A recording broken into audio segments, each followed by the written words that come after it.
مخاطبین از رسانه پشت ماجرای فیلم استاندار سابق یادتونه یعنی تیم میگه که منم داشتونی رو های گلزار جابجا کرد. درود به مخاطبین عزیز، بنده امین فردین به همراه تیمم بار دیگه با یک برنامه پشت پرده دیگه با شما هستم. امیدوارم که هر کجا این کره خاکی که هستید و صدا و تصویر من رو میبینید و میشنوید حال دلتون خوب باشه. این اولین ویدیو ما در سال 2023 هستش و از سال جدید میلادی رو بهتون تبریک میگم. البته با شرایط حال حاضر داخل ایران، فقر و بدبختی و گرونی و بیکاری و هزاران چیز دیگه که شما بهتر از من میدونید،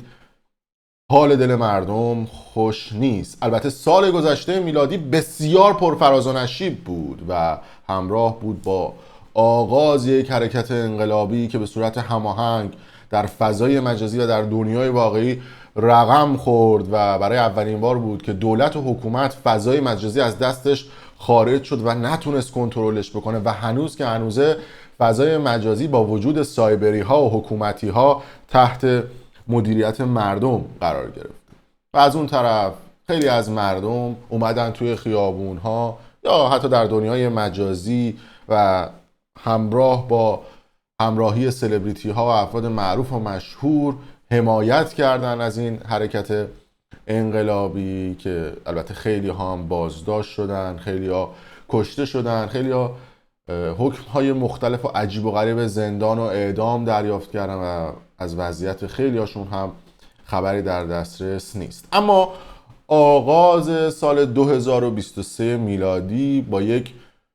حرکت هماهنگ ائتلاف گونه آغاز شد و ما شاهد این بودیم که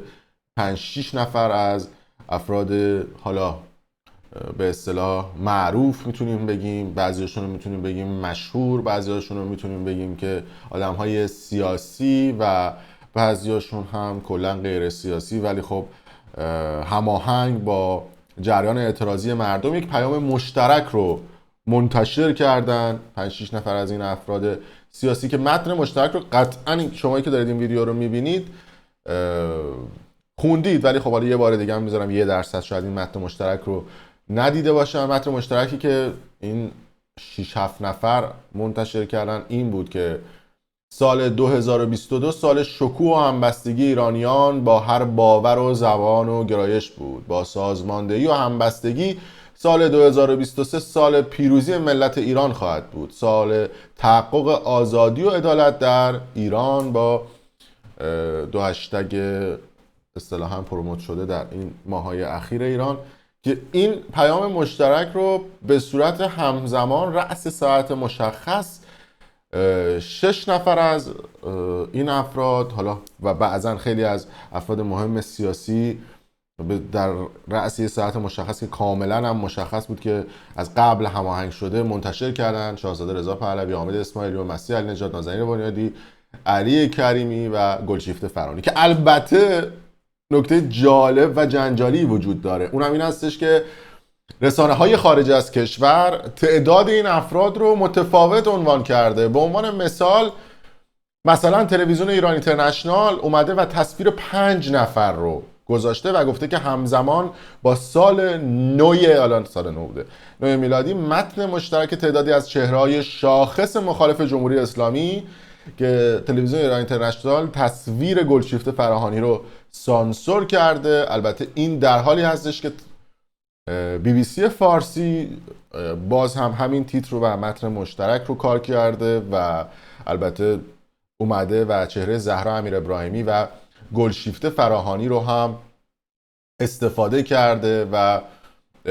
گذاشته و نازنین بنیادی هست، علی کریمی هست، زهرا امیرابراهیمی رو گذاشته، مسیح علی‌نژاد رو گذاشته، حامد اسماعیلی رو گذاشته، شاهزاده رضا پهلوی و گلشیفته فراهانی رو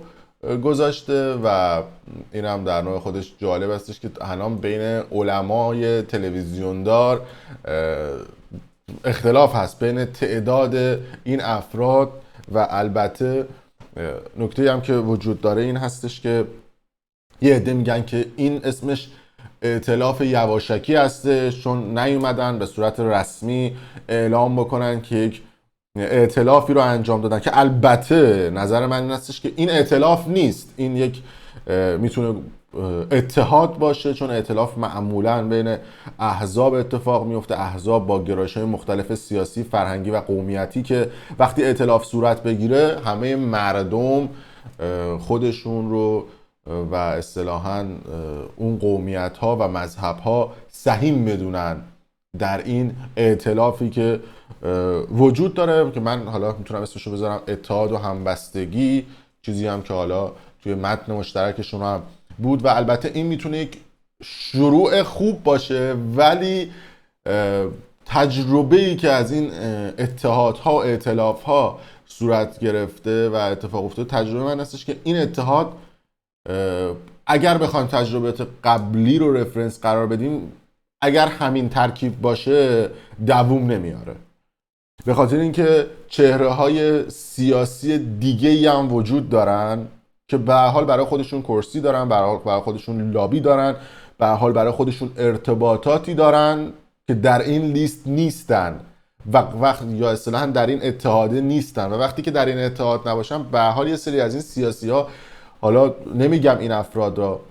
ولی خب بعضی دیگه شون هستن یقه جر میدن برای اینکه به دنبال یه قدرت باشن، برای اینکه بتونن یه قدرتی رو به دست بیارن، یه جایگاهی رو، مثلا طرف عشق این رو داره وزیر باشه، رئیس جمهور باشه، رهبر باشه، و وقتی میبینه تو این اتحاد نیست میزنه برای اینا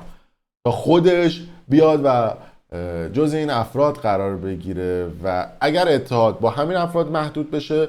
خب به هر حال مخالفتایی هم وجود داره. شاهزاده رضا پهلوی که جایگاهش مشخص هستش و عده‌ای که طرفدار پهلوی هستن میگن که وزن سیاسی شاهزاده رضا پهلوی خیلی سنگین‌تر از حتی این 5 نفر هستش، اصلا خیلی سنگین‌تر. حامد اسماعیلیون خب معتقدن که پیشینه سیاسی نداشته و کسی از تفکر سیاسی ایشون اصلا باخبر نیست، قبلا یکی از مخالفان رضا پهلوی بوده و حتی دوران پهلوی رو به دوران یک فاضلابی تشبیه کرده بوده که سرریز شده، همین توییت چند وقت پیشش بوده. مسیح علی‌نژاد که با تفکر اصلاح طلبی همچنان همراه است و اون دیگه اصلا وضعیتش مشخص، ارتباط با باند اصلاح طلبها. نازنین بنیادی که اصلا یک مدل بوده، اصلا کارهای سینمایی کرده، پیشینه سیاسی نداره و به نظر من اصلا وزن سیاسیش نمیخوره. علی کریمی به هر حال محبوبیت عجیب و غریبی بین مردم داره و خودش هم همیشه سعی میکرده که از دنیای سیاست دور باشه. آدمی بوده که در دوره‌های فوتبالیش و فعالیت‌های مبارزاتیش آدم قوی بوده، ولی خب سیاسی نبوده. گلشیفته فراهانی هم که یک چپ به تمام معنا هستش، به حال باباش هم توده‌ای بوده، اون سمتی بوده، مخالف با پرچم شیر و خورشید، مخالف، یعنی یه ترکیب عجیب و غریبی که حالا به حال اتحاد هم صورت گرفته. بازم میگم که یک آغاز یک حرکت اتحادگونه هستش و البته نمیشه بهش گفت ائتلاف و این اسمش ائتلاف نیست. قایشن واژه ائتلاف رو درست استفاده بکنید، چرا که خود آیه شاهزاده رضا پهلوی هم در خصوص ائتلاف قبلا توضیح داده بود. بشنویم صحبت شاهزاده رضا پهلوی رو که راجع به ائتلاف چی میگه. مفهوم کلاسیک ائتلاف در بحث سیاسیش یه معنای خاصی داره. افراد با هم ائتلاف نمی‌کنن. افراد میتونن با هم یک گروه همصدایی ایجاد بکنن. احزاب هستن که به منظور اجرای یک طرح مشترک با هم کارشون یکی میکنن. بله، خودش هم گفتش که احزابن میگه ائتلاف. برای اونجایی که اکثریت ساده رو نمیتونن به دست بیارن و خب ایشون کوالیشن میکنن. و چون استفاده غلط از واژه ائتلاف یک انتظار بیجایی رو ایجاد میکنه، ما باستی درک این که اصلا منظور چیه از این که الان این هشتگ ائتلاف اینقدر جا افتاده چیه. من این مقدارم بازی‌های جمهوری اسلامی رو در این یه ذره می‌بینم راستی، برای اینکه یه چیزی رو می‌خوان جا بندازن که از دید غلطش نشدنی است که اگه نشد بگن دید نمیشه و باز بگن که خب اپوزیسیون نمی‌کنه. حواستون به اینم باشه در بله دیگه، کاملا هم این بحث تمامیت ارضی ایران که خیلی روش بستی اصطلاحاً شاهزاده رضا پهلوی اتحاد داشت، همبستگی بین ایرانی‌ها که کلیدواژه هم شاهزاده رضا پهلوی بوده و جالب بدونید که حامد اسماعیلیون هم خیلی از واژه همبستگی استفاده می‌کرده. اما نکته‌ای که وجود داره هنوز هم تعداد این افرادی که با هم اتحاد کردن مشخص نیست. یعنی از واژه اتحاد یواشکی میتونیم استفاده بکنیم. به حال جایگاه بسیاری از نخبه‌های سیاسی این وسط خالیه و افرادی که حالا من زوم میکنم که تصویرشون مشخص باشه، به هر حال باید افرادی که تئوریسین هستن، تحصیل کرده هستن، دارای پایگاه مردمی هستن هم در این اتحاده قرار بگیرن. و نکته‌ای هم که وجود داره این هستش که حالا با ساخته همچون ویدیوهایی و صحبت کردن‌هایی میتونیم میزان صبر این افراد و میزان اینکه چقدر به دموکراسی و آزادی بیان اعتقاد دارن هم پی ببریم که آیا این افراد موافق این هستن که افراد دیگه بهشون اضافه بشن یا نه، یا یک سیستم بسته درون خودشون رو فقط گذاشتن که افراد دیگه بهشون اضافه نشن، که البته بعید میدونم اگر سیستم بسته بخوام باشن دیگه وای به حال این افراد و صد رحمت به آخوندها، ولی بعید میدونم. ولی نکته مثبتی که وجود داره در سال 2023 این یک حرکت و یک آغاز رو به جلو بوده برای اینکه بشه حالا به یک ائتلاف رسید و بازم میگم این اسمش اتحاد هستش. به نظر من هوشمندانه ترش این بود که از یه سری افراد داخل ایران هم استفاده میکردن، حالا افراد مهم سیاسی معروف، میتونم مثال بزنم علی دایی مثلا، که اون شخص یا افراد این تیپی هم این پیام مشترک رو هم پست میکرد. به حال تمام این افرادی که این متن رو گذاشتن خارج از ایران هستن، یعنی یه پایگاه مردمی و یک شخص رو یعنی شما داخل ایران نداشتید که بخواید وارد این اتحادتون بکنید. میدونم شاید به حال حفظ جون اون طرف و مشکلاتی که برای اون طرف هست یا حالا جرأتی که اون طرف ممکنه نکنه اگر این پیام مشترک رو هم منتشر بکنه، ممکنه که هزار تا مشکلش پیش بیاد. ولی خب این به حال پیشنهادی بود که شما میتونستید یه پایگاه مردمی و یک شخص رو هم داخل ایران داشته باشید و این میتونه حرکت رو مثبت بکنه. ولی خب به حال این آغاز سال 2023 با این اتحاد فکر میکنم که حرکت درستی باشه اگر ادامه پیدا بکنه